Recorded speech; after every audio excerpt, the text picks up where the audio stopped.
So these stories of mythology are simply trying to express a truth that can't be grasped any other way. It's the edge, the interface between what can be known and what is never to be discovered, because it is a mystery transcendent of all human research. The source of life. What is it? No one knows. Carl Jung's idea, which he calls the archetypes of the collective unconscious. What do you mean by archetype? They are expressions of the structure of the human psyche. All the gods, all the heavens, all the worlds are within us. They are magnified dreams. One can say that the images of myth are reflections of spiritual and depth potentialities of every one of us. Through contemplating those, we evoke those powers in our own lives. And to see life as a poem and yourself participating in a poem is what the myth does for you. Every mythology, every religion is true in this sense. It is true as metaphorical of the human and cosmic mystery. But when it gets stuck to the metaphor, then you're in trouble. The metaphor being? Well, Jesus ascended to heaven. The story is he ascended bodily to heaven.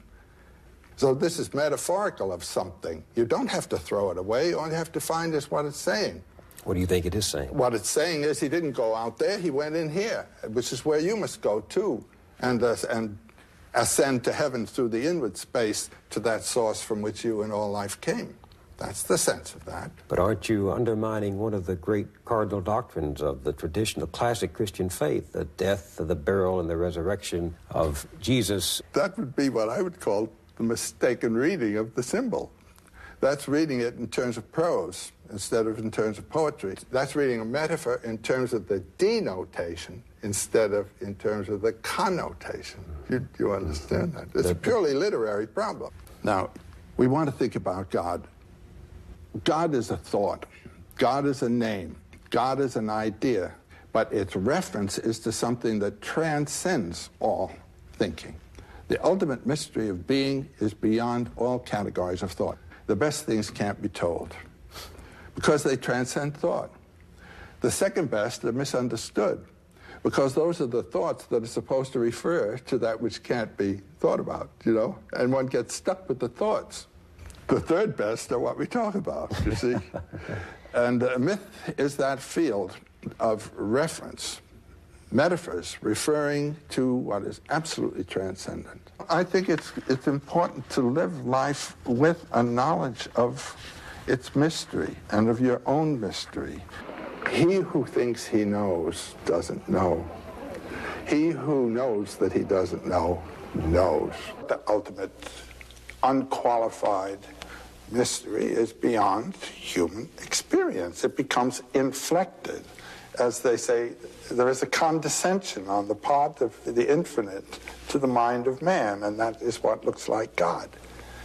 So whatever it is we experience, we have to express in language that is just not up to the occasion. That's it. That's what poetry's for.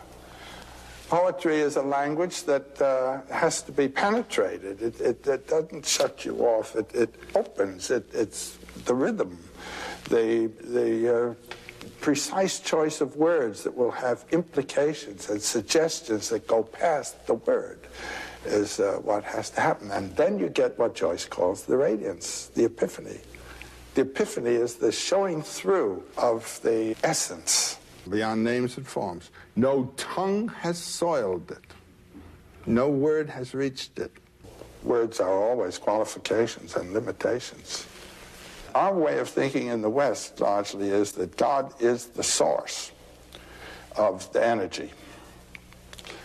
The way in most Oriental thinking, and I think in most what we call primitive thinking also, is that God is a manifestation of the energy, not its source. For instance, when I was a little boy and was being brought up a Roman Catholic, I was told I had a guardian angel on my right side and a tempting devil on my left.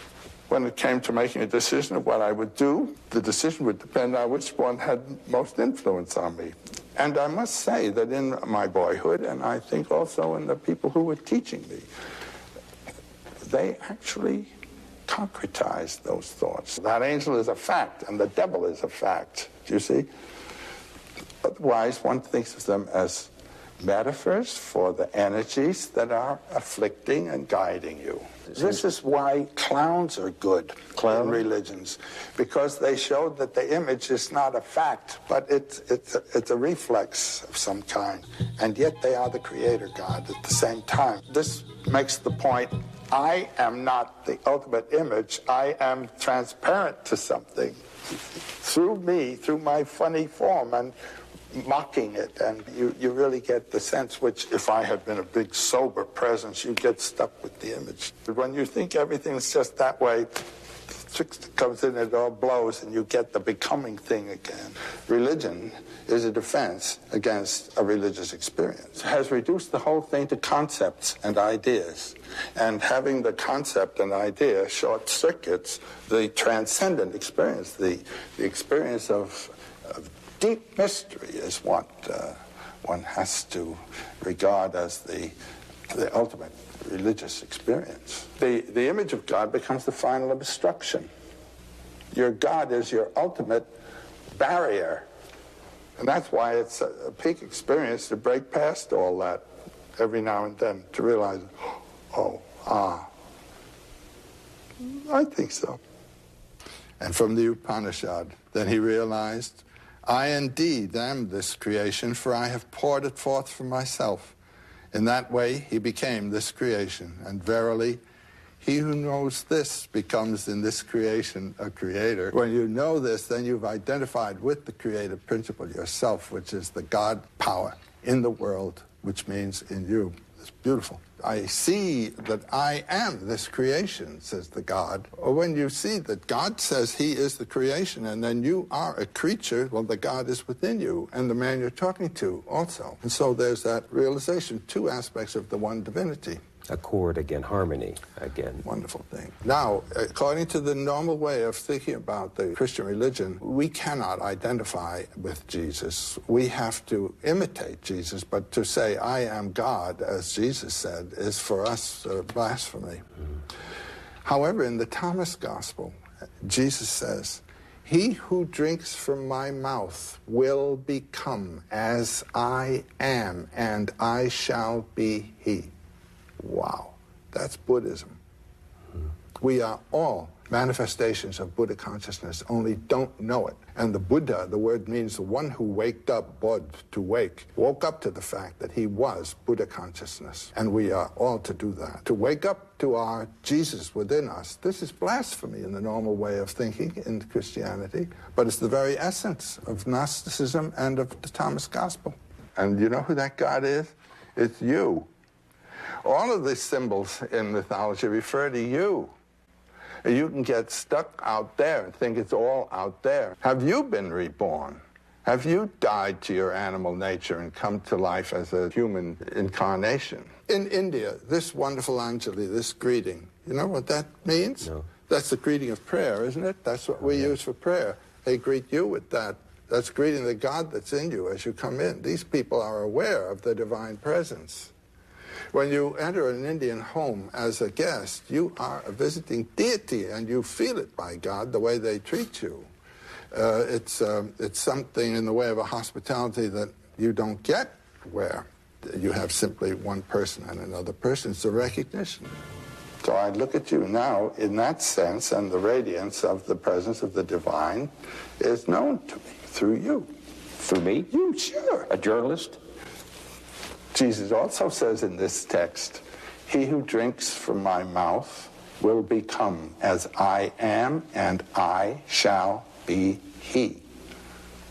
He's talking from the point of view of that being of beings, which we call the Christ, who is the being of all of us. And anyone who lives in relation to that is as Christ. So that's what you mean when you say, I am radiating God to you. You are, yes. And you to me. And I'm speaking this seriously. So you are the vehicle. You are, as it were, radiant of the Spirit. Why not recognize it? Here's a whole mythology based on the insight that transcends duality.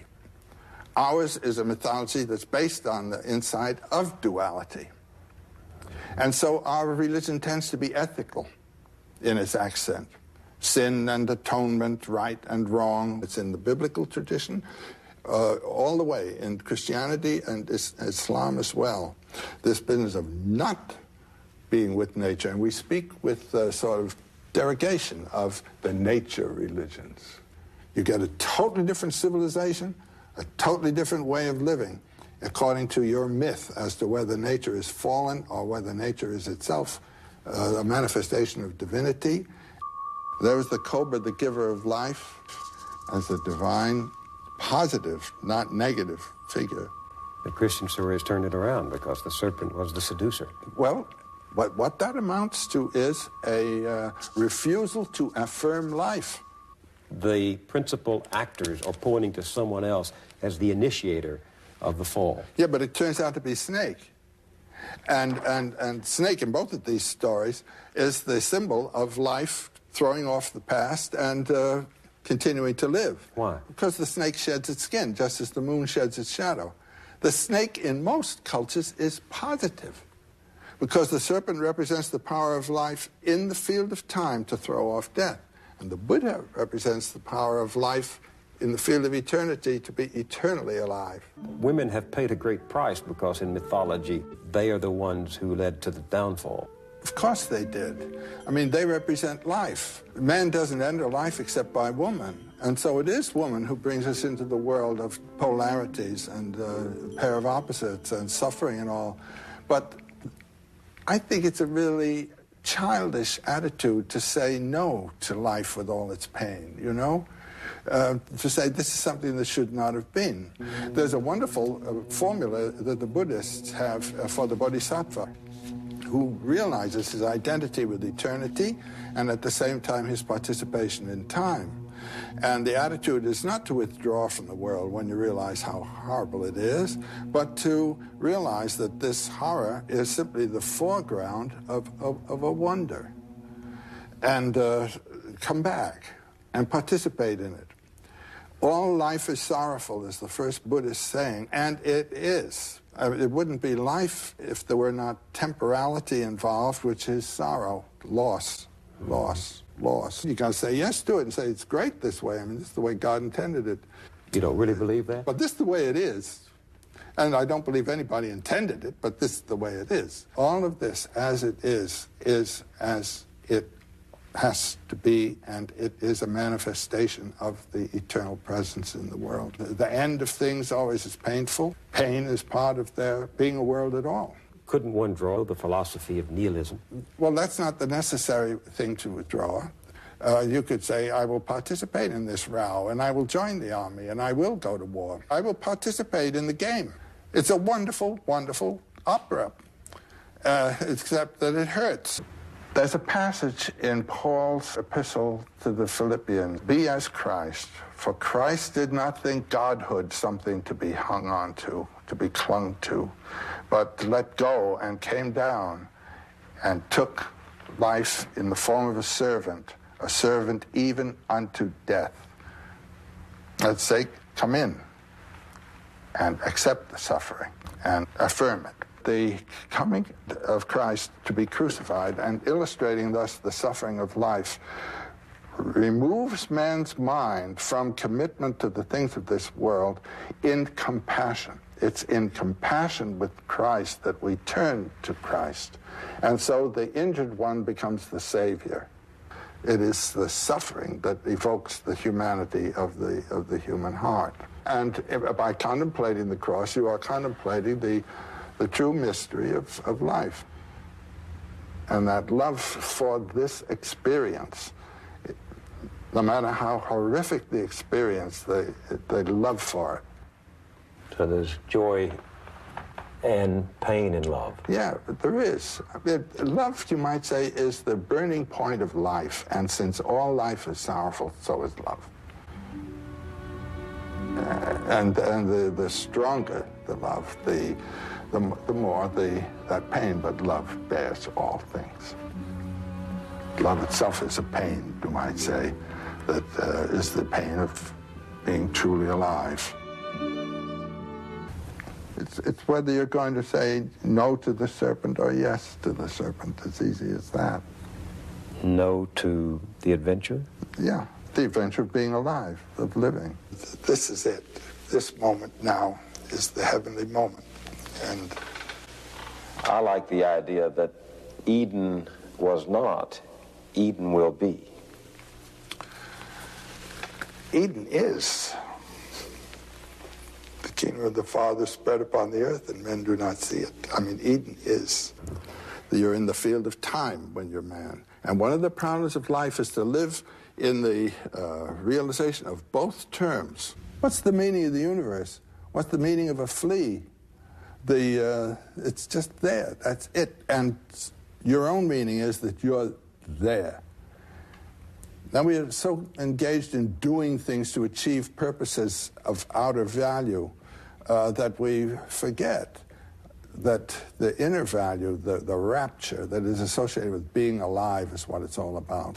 I don't believe life has a real purpose. I mean, when you really see what life is, it's a lot of protoplasm with an urge to reproduce and continue in being. Grass, you know. Every 2 weeks, a chap comes out with a lawnmower and cuts it down. Suppose the grass were to say, well, for Pete's sake, what's the use? It's the coming into being, that's it, and that's the life point in you. Just sheer life can't be said to have a purpose, because look at all the different purposes it has all over the lot. But each incarnation, you might say, has a potentiality, and the function of life is to live that potentiality. Thinking about space may help you to realize something. The vision of a universe of unimaginable magnitude and inconceivable violence. Billions upon billions, literally, of roaring thermonuclear furnaces scattering from each other, each thermonuclear furnace being a star, and our sun among them. Many of them actually blowing themselves to pieces, littering the outermost reaches of space with dust and gas, out of which new stars with circling planets are being born right now. That's where we are, kiddo. And to realize that, you realize how really important you are. One little micro bit in this great magnitude. And then out of that must come the experience that you and that are in some sense one, and you partake of all of that. Now, if you're clinging to your ego and its little world and hanging on, and the deity wants to open you, the wrathful aspect comes. It seems to you terrible.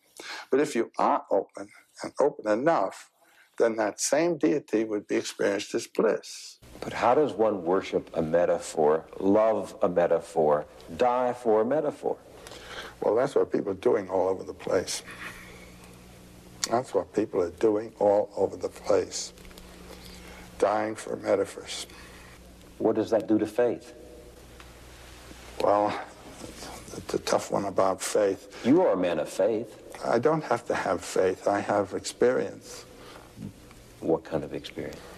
I had a very amusing experience, which it might be well worth telling. I was in the New York Athletic Club swimming pool, and I was introduced to a priest. This is Father so-and-so. This is Joseph Campbell. And he said, Mr. Campbell, are you a priest? I said, no, Father. He said, are you a Catholic? I said, I was, Father. He said, and now he had the sense to ask it this way, do you believe in a personal God? I said, no, Father. And he said, well, I suppose there is no way to prove by logic the existence of a personal God. And I said, if there were, Father, what would be the value of faith? Well, Mr. Campbell, it's nice to have met you, and he was off. I really felt I'd done a jiu-jitsu trick. Do you believe in a personal God? Why do you have to say that? Why can't it be impersonal? That would be the transcendent mystery that you can also personify.